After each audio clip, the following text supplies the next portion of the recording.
tentang persoalan birokrasi yang ada di kedokteran lah.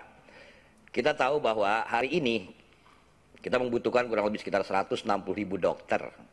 Di samping juga persoalan tidak imbangnya dalam persoalan distribusi, di mana dokter-dokter itu bertumpuk di wilayah-wilayah tertentu, sementara di wilayah lain kekurangan. Bahkan saya pernah hadir di sebuah wilayah di timur Indonesia hanya untuk operasi-operasi yang saya rasa tidak begitu penting banget. Dari Papua itu harus menuju Makassar karena memang kekurangan dokter. Nah, Ibu Prof memberikan pandangan-pandangan kepada kami, sebuah pencerahan tentang bagaimana sebaiknya ke depan persoalan-persoalan itu kita bisa selesaikan. Sekali lagi terima kasih Prof. Dan yang kedua yang menarik dari saudara saya Bang Timbul Siregar, mengupas tentang persoalan, lebih fokus mengupas tentang persoalan JKN.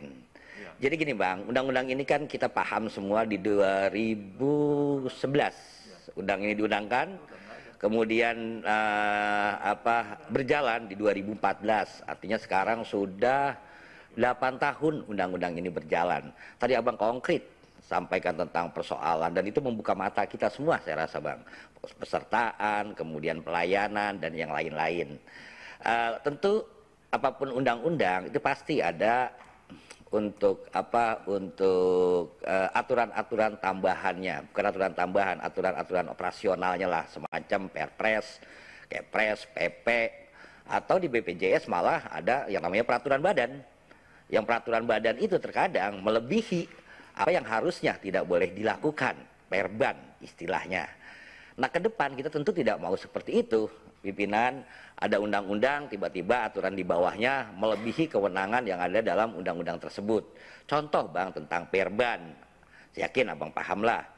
Perban yang mengatur tentang, tadi Kepres juga saya sepakat tuh, saya pernah sampaikan tentang Kepres 82, kok rasanya sudah seorang korban, sudah mengalami korban, kemudian tindak kejahatan, kemudian tidak di-cover, harus ke LPSK. Dalam LPSK dia mau terima kalau memang sudah ada pelaporan Bang, atau ada proses. Kadang-kadang kan kasus-kasus tertentu kita nggak bisa lakukan itu semua. Jadi termasuk juga anggarannya, Pak, di Komisi 3 dulu pernah saya sampaikan, anggaran LPSK itu kan kecil banget. Nggak mungkin lah kalau mengcover persoalan kesehatan. Ya kita tahu persoalan kesehatan di Indonesia BPJS, Kementerian Kesehatan. Saya kembali ke tadi Bang, ke perban dan pelajaran buat kita semua tentunya. Bisa tentang EDABU. Kalau tadi bicara tentang kepesertaan, EDABU, elektronik data, singkatannya tuh. Sebuah aplikasi yang dipunya oleh BPJS Kesehatan. Kemudian kalau di BPJS Ketenagakerjaan ada aplikasinya SIPP. Aplikasi tersebut tujuannya bagus untuk bagaimana perusahaan bisa mendaftarkan kemudian kepesertaannya secara mudah. Dan yang celakanya ketika bicara bukan mendaftarkan tapi menonaktifkan. Artinya apa? Seorang buruh yang ter-PHK, itu sering saya dapat masukan, yang ter-PHK belum sampai proses PHK, hanya masuk dalam proses perselisihan. Dan kita paham proses perselisihan perburuan itu bisa bertahun-tahun. Tapi di hari yang sama, hari ini muncul PHK, paling lambat minggu depan, maka buruh itu sudah tidak bisa menggunakan fasilitas kesehatan. Karena dinonaktifkan. Mereka mau masuk lewat kepesertaan PBI itu juga nggak bisa. Karena masih tercatat sebagai peserta penerima upah. Jadi kita sama-sama Bang, persoalan-persoalan yang seperti ini juga kita harus kritisi, terutama bukan hanya tatanan undang-undangnya, kita harus juga kritisi sampai tatanan dalam penyelenggaraannya, apalagi sampai perban.